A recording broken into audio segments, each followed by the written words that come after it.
From In the Newsroom, 101.5 FM, I'm Keith Sherley. In the studio with me, Congressman Stephen Fincher. Congressman Fincher, your first town hall meeting today, you're off and running. One of the concerns that I heard from the audience today was about jobs.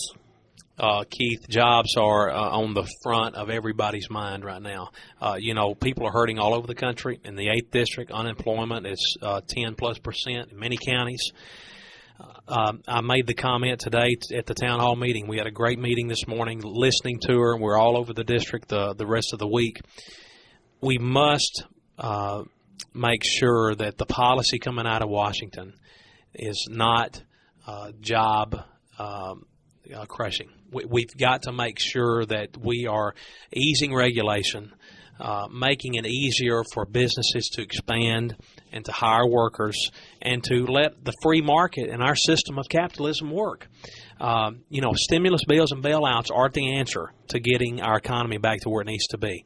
I think hopefully we're going to be moving in the right direction. We've already addressed some key things, trying to get spending under control. Spending is one key thing, I think, that causes instability in the private sector. When businesses have amounts of money, but they just don't want to invest in the market because they're scared of it. With our deficit is key, Keith, and we've got to deal with some of these issues. So policy changes out of Washington. The people spoke loud and clear in November. They were not happy with the way Congress has been treating the American people. And hopefully we're going to return the power back to the people. I represent here, not Washington insiders. I represent the 8th District, all of the 8th District, Republicans, Independents, Democrats, and that's who I'm going to serve. Congressman, another question that I heard raised today, and it seemed to be an A-B question, was national security and the current situation in Egypt. Can you address that as you told the audience? Yeah, what we have with Egypt now is very troubling. We've got to be very, very careful how we proceed with what is going on over there. The canal that they have control over deals with a lot of our oil supply. And, if gas is $5 a gallon, Keith, we're in a terrible shape back in this country again. Also, Egypt is an ally to the United States. They have been for many, many years. There is unrest there, but that climate over there politically is very polarizing. You've got Israel, another ally of ours, and they're watching very carefully what happens with Egypt, and so are we. So, the people are not happy, for sure. We can see that. They're in the streets. But we need to be careful, have a clear, stable approach to moving forward, and try to work with the government that best suit the people. Again, we don't want to over-influence that area, but we need to make sure that things are as stable as they can be. Afghanistan, Iraq, I think you're starting to see the war in Afghanistan. You're going to see moving forward, I think, up to 2014, troop withdrawal. You're going to see some guys coming back home. But again, we've got to listen to the generals on the ground, the guys that are over there calling the shots, that are day-to-day operations that say, we need this here, we need that there. And we were briefed by Secretary Robert Gates the other day, and he gave us great insight on we're going to listen to the generals. We're going to make sure our men and women who are fighting for our freedom and fighting terror, the war on terror, that they have the supplies they need, and we give them the full backing we can. That's what we're going to do. And that gives me a segue into my next question, which is about listening to the generals. You're listening to the generals on the ground that are fighting the war there, and you're listening to the people back in the 8th Congressional District when it comes to jobs, to the economy, to health care, to improved education, and to keeping our borders safe.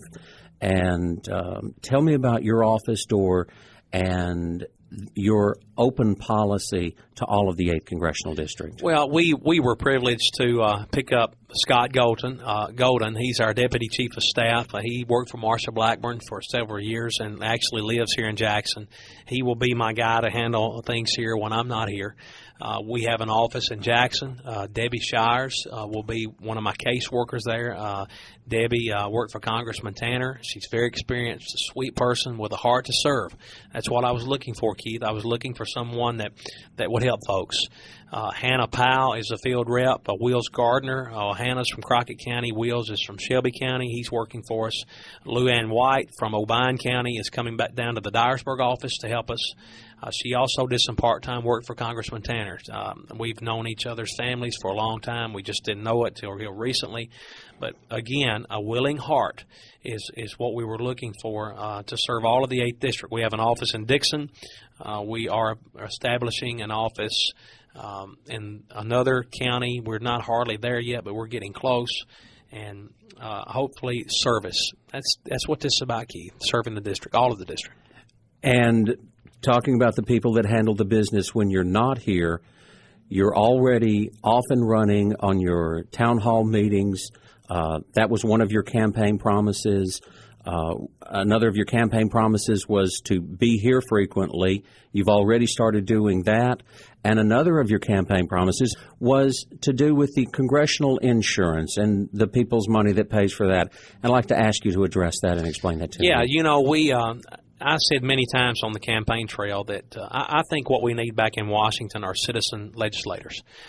We need to get back to the days, as much as we can, of the way our founders viewed our government.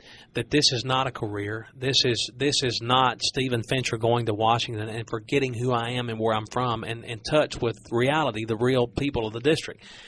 Me and my family keeping our insurance with Farm Bureau keeps me in touch with the district. And when premiums go up, I know it. When my health coverage changes, I know it. It keeps me in touch with the free market.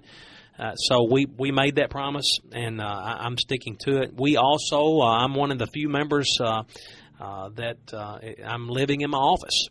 That is somewhat unusual, but it's the conservative approach. I'm not in Washington much. I want to be here. I spend the night there, and I work the rest of the time. We're up about 3 or 4 days a week, and we're staying in our office, and that also keeps me in touch with my work.